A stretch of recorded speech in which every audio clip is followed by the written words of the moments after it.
Bonjour, je vais présenter les genres des noms. Qu'est-ce que c'est les genres des noms?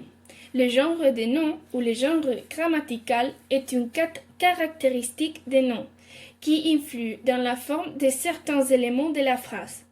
On divise les noms en catégories, limitées à deux catégories en français, le masculin et le féminin. On va commencer avec le masculin. Comme règle générale, on a que tous les objets et ou entités mâles, comme Alexandre, Hippolyte, cheval ou éléphant, et aussi les objets qu'on a coutume à se figurer comme mâles sont toujours au masculin, comme ange, génie ou centaure. Après, on a les noms des jours, mois et saisons, comme dimanche, janvier ou printemps, sauf automne qui est de deux genres. Après, on a les noms de la nomenclature décimale comme centime et gramme qui sont aussi toujours au masculin. On a les noms des métaux et demi-métaux comme cuivre, étain, manganèse ou platine qui sont aussi au masculin.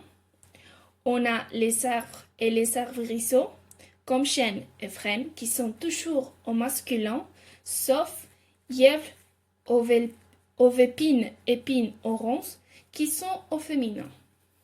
Les vents, les sud, les nord sont aussi au masculin et les montagnes comme Etna, Séni ou Chimborazo, sauf les Alpes et les Pyrénées qui ce sont des noms pluriels. Après, on a les noms des villes en général sont aussi au masculin, sauf s'ils sont précédés par l'article défini là, comme dans les cas de La Rochelle. On a les États ou empires, royaumes et provinces qui sont aussi au masculin, mais on a les exceptions comme celles qui finissent par un E muet, comme la France, l'Espagne, l'Italie ou l'Allemagne. Les nombres des nombres ordinaux, cardinaux, les infinitifs, adjectifs et prépositions, et aussi les mots désignant une langue, comme le français, le basque ou l'espagnol, sont aussi toujours au masculin.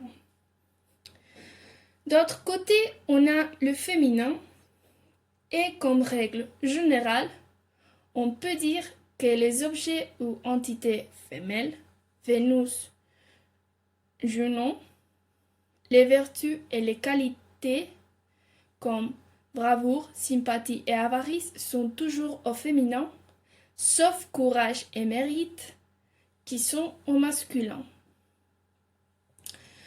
On a aussi comme règle générale ajouter un E au masculin pour former le féminin.